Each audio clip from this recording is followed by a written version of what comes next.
In today's edition of Culture in Color, we're stepping into a world where art isn't just seen, it's felt.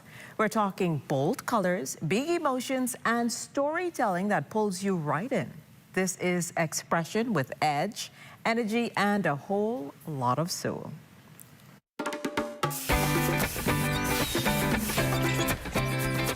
Culture in Color, presented by Dongaluk Studios Art Gallery.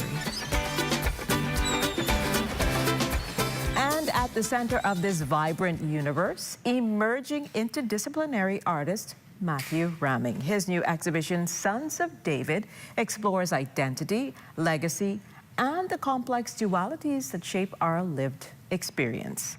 Matthew, welcome to Culture and Color, and we're so honored to have you here with us today. Thank you for having me. It's great to have you here. So talk to us about this new exhibition. You identify as an expressionist. What does that mean for you personally, and how does it manifest in the way you create? That's a great question.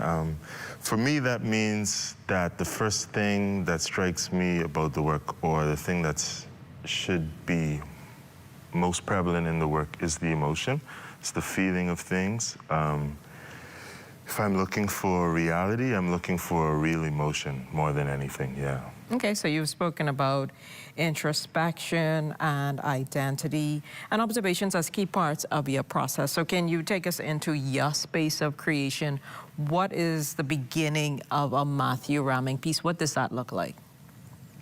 So that always starts with the idea, the small moment or gesture that's the anchoring point for the work.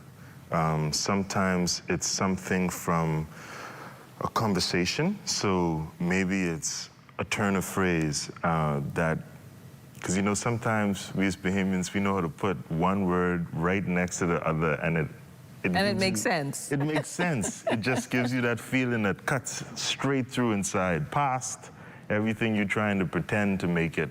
And that's the kind of emotion I like to anchor the work to. Yeah. Okay, that makes a lot of sense. So it's very authentic, it sounds like.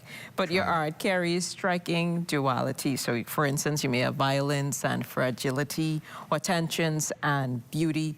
Where does that contrast come from, and how do you intentionally build it into your pieces? A lot of it is coming from not saying nice things sometimes. You know, like I say, I want a real emotion, so I try to speak about a Bahamas that is aware of its pitfalls as well as its, you know, celebrations. And that can often call us to speak in ways that are not always easy, you know? And that forces the conversation to be tense, especially when I'm trying to still keep it light, still keep it true to the spirit of this resilient life that we claim here on these islands. So obviously, as an interdisciplinary artist, a lot of intricacies can go into a particular piece that you create. How do you decide what goes into what? Because every piece seems to be different. It's not the same thing that you present. Yes. So one of the things that helps is to work on many things at once, at least for me. That means that I have a conversation that is stretched thin in the beginning, and then I have to kind of add back the precision to the process. So there's lots of work that I can choose from that has bits and pieces of the conversation, and it's about reaching into or looking back at a work that I've already made and saying, that's 3/4 of it there, let me go and bring the other quarter around. Okay, and we know that you have a new exhibition out, The Sons of David. That's a powerful name and theme, obviously. So what inspired this body of work, and who or what is David in this context? Yeah, so David, it's a part of it is claiming my own personal history. You know, David it's mine. My family has used it. There's lots of Davids. My father's a David, his father's a David. My name is David, Matthew David, you know, so that's a part of that claiming of self.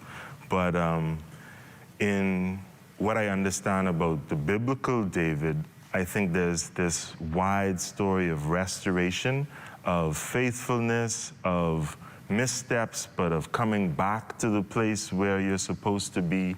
And I think all of us are reaching towards a life like that, one that says we are, you know, rulers of our own fate. We are set aside and set before what it is that must be done.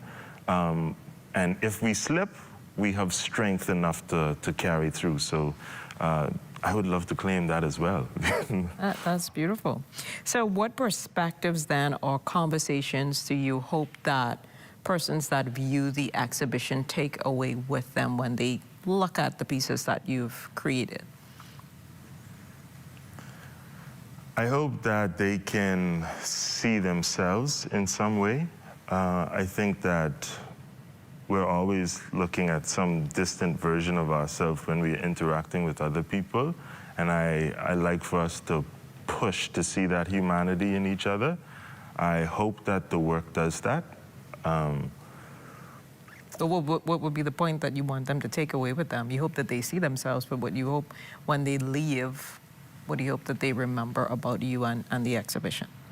I hope that they remember that they have space for more, you know.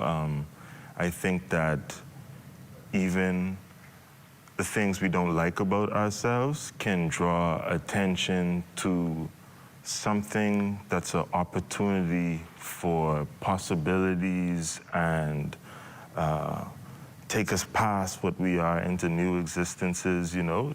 Okay, so you don't like your long hairs, let's try it short. You know? Just evolve and change it up. Evolve and change it up, yeah. So as an emerging interdisciplinary artist, where do you see your work evolving to next, and what questions are you as an artist still exploring? I'm always exploring self because I think that that's a dynamic reality, and I think that each of us should step into each day double-checking what we are, where we are, and how we are. So I'm hoping to continue to grow in my own bones, you know, and I hope my practice continues to grow in that way. I want to continue to challenge the audience. I want to continue to be challenged by the audience. I want to push us to be more aware of ourselves, look into distant parts of ourselves, like I say, and critique those things, yeah. So just remind our viewers where the exhibition is, how long it's currently up for, that they can have an opportunity to take a sneak peek into your mind and into the Sons of David.